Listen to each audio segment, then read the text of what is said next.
দুখীয়া যে কান্দিছে আকৌ ভগৱানক সদায় চিন্তাকৈ কৰি থাকে 15 মাহে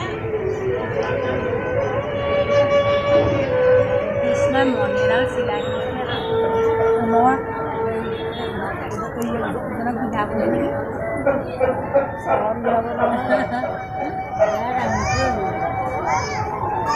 দুখীয়া যে কান্দি আছে আকৌ কৃষ্ণকে সদায় চিন্তা কৰে কিন্তু হেৰি যে